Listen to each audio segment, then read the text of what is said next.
হুগলি জেলাতে 18ই ফেব্রুয়ারি যে আইসিডিএস অঙ্গনওয়াড়ি কর্মী এবং সহায়িকার লিখিত পরীক্ষা হবে, সেখানে তোমরা উত্তর কোথায় করবে?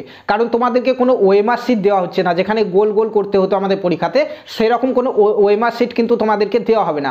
তাহলে এখন প্রশ্ন হচ্ছে, তোমরা পরীক্ষা হলে গিয়ে উত্তর কোথায় করবে, কিভাবে করবে, কতগুলি কোশ্চেন থাকবে, সমস্ত কিছু বিস্তারিত আলোচনা করব আজকের এই ভিডিওতে। তো যারা 18ই ফেব্রুয়ারি হুগলি জেলাতে আইসিডিএস অঙ্গনওয়াড়ি কর্মী কিংবা সহায়িকার লিখিত পরীক্ষা দিতে চলেছো, তারা আজকের এই ভিডিওটি প্রথম থেকে শেষ পর্যন্ত দেখো। আজকের এই ভিডিওটি তোমাদের জন্য খুবই গুরুত্বপূর্ণ হতে চলেছে।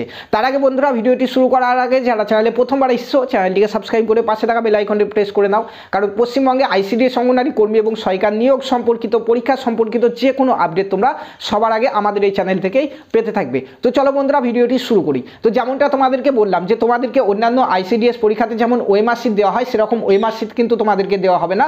18ই ফেব্রুয়ারি যে পরীক্ষা হবে হুগলি জেলাতে আইসিডিএস অঙ্গনওয়াড়ি কর্মী এবং সহায়িকা দুটো পরীক্ষাতেই কিন্তু ওএমআর শিট দেওয়া হবে না। তাহলে তোমরা পরীক্ষাতে অ্যান্সার কোথায় করবে? তো অ্যান্সার কোথায় করবে সেটিতে আসার আগে তোমাদেরকে বলে দিতে চাই, 18ই ফেব্রুয়ারি আইসিডিএস অঙ্গনওয়াড়ি কর্মী এবং সহায়িকার লিখিত পরীক্ষাতে টোটাল 75টি প্রথমে আমাদের এমসিকিউ কোশ্চেন থাকছে। ঠিক আছে, প্রথমে এমসিকিউ কোশ্চেন থাকবে 75টি এমসিকিউ কোশ্চেন থাকবে। 1 থেকে 75 পর্যন্ত তোমরা ছোট কোশ্চেন পাবে, এমসিকিউ কোশ্চেন, একটি কোশ্চেন দেওয়া থাকবে এবং 4টি অপশন দেওয়া থাকবে।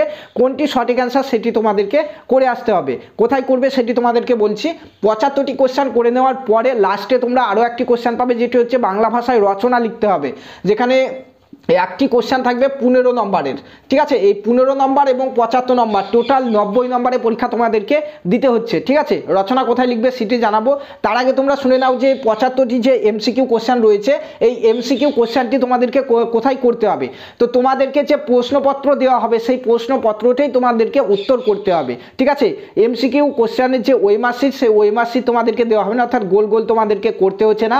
তোমাদেরকে একটি প্রশ্নপত্র দেওয়া হবে এবং সেই প্রশ্নপত্রের নিচে 4টি অপশন থাকবে এবং যেটি সঠিক অ্যান্সার তোমার মনে হবে সেই অপশনের পাশে তোমাদেরকে টিক দিতে হবে। কিভাবে দেবে? বোর্ডে একটি কোশ্চেন আমরা লিখে পাশাপাশি 4টি উত্তর লিখে তোমাদেরকে দেখে দিচ্ছি। চলো বন্ধুরা, তোমরা বোর্ডে এখন দেখতে পাচ্ছ এই রকমই প্রশ্ন কিন্তু তোমাদের 75টি থাকবে পরপর। যেখানে প্রশ্নে 1 নম্বর প্রশ্নে যেমন এরকম একটি কোশ্চেন দেওয়া থাকবে, এখানে দেখতে পাচ্ছ সমগ্র ভারতে কতগুলি দ্বীপ আছে, এরকমভাবে কোশ্চেন দেওয়া থাকবে। তার নিচে 4টি করে অপশন থাকবে, দেখতে পাচ্ছ। অপশন এতে 210টি, অপশন বিতে 247টি, অপশন সিতে 267টি এবং অপশন ডিতে 250টি।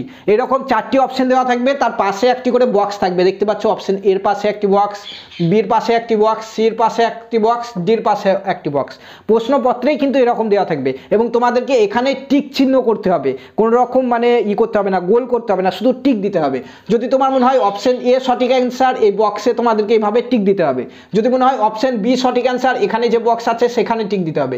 যদি সি হয় সি এর বক্সে, ডি হলে ডি এর বক্সে, এইভাবে তোমাদেরকে টিক দিতে হবে। ঠিক আছে, তো এখানে যে কোশ্চেনটি রয়েছে এটি সঠিক অ্যান্সার আমরা কিভাবে করব? সমগ্র ভারতে কতগুলি দ্বীপ আছে, যা সঠিক অ্যান্সার হচ্ছে 247টি, অর্থাৎ বিতে হচ্ছে সঠিক অ্যান্সার। তো আমরা পরীক্ষা হলে যখনই উত্তর করব, বি অপশনের পাশে যে বক্স আছে এখানে এইভাবে টিক দেবো। তোমরা দেখতে পাচ্ছ এইভাবে কিন্তু টিক দিতে হবে আমাদেরকে। কালো কিংবা নীল কালির পেনে আমাদেরকে এইভাবে টিক দিতে হবে। এরপরে পরবর্তী কোশ্চেনে আবার চলে যেতে হবে। পরবর্তী কোশ্চেনও আবার এরকম কোশ্চেন দেওয়া থাকবে এবং পরপর 4টি অপশন দেওয়া থাকবে। পরপর 4টি অপশনের পাশেই কিন্তু একটি করে বক্স করা থাকবে। ঠিক আছে, এবং সেই বক্সে তোমাদেরকে টিক দিতে হবে। এইভাবেই কিন্তু পরীক্ষা হলে তোমাদেরকে প্রশ্নের উত্তর দিতে হবে। ঠিক আছে, তো এইভাবে পরপর 75টি কোশ্চেন তোমরা করে নিলে। 75টি কোশ্চেন করার পরে 76 নম্বরে তোমরা একটি রচনা পেয়ে যাবে বাংলা ভাষায়। ঠিক আছে, সেই রচনাটি লেখার জন্য 3-4টি মতো রচনা দেওয়া থাকবে, কিংবা 2টো কিংবা 3টে রচনা। ওর মধ্যে যে রচনাটি তুমি করতে চাও তার নিচেই জায়গা দেওয়া থাকবে, 2-3 পাতার জায়গা দেওয়া থাকবে। 150 শব্দের মধ্যে রচনা কিন্তু তোমাদেরকে সেই প্রশ্নপত্রেই লিখতে হবে এবং পরীক্ষা শেষ হয়ে যাওয়ার পরে এই যে প্রশ্নপত্রটি স্যাররা কিন্তু জমা নিয়ে নেবে। তোমাদেরকে কিন্তু প্রশ্নপত্র বাড়ি আনতে দেবে না। ঠিক আছে, তো এইভাবে তোমাদেরকে প্রশ্নপত্রের মধ্যেই কিন্তু টিক মেরে মেরে অ্যান্সারগুলি করতে হবে। ঠিক আছে, এছাড়াও বন্ধুরা তোমরা জানো যে পরীক্ষাতে অনেক আনকমন কোশ্চেন আছে, যেগুলির অ্যান্সার অনেকে জানো না। সেগুলি আনজাদে কিভাবে টিক মারলে উত্তরটি সঠিক হওয়ার সম্ভাবনা সবথেকে বেশি থাকে, তার ভিডিও অলরেডি আমরা বানিয়ে রেখেছি। এই ভিডিওর ইন্ডি স্ক্রিনে তোমরা পেয়ে যাবে, সেই ভিডিওটি অবশ্যই দেখে নেবে। এবং ভিডিওটি যদি ইনফরমেটিভ হয়ে থাকে অবশ্যই একটি লাইক করবে ভিডিওতে এবং চ্যানেলটিকে সাবস্ক্রাইব করে পাশে থাকা বেল আইকনটি প্রেস করে নিতে ভুলবে না। ধন্যবাদ।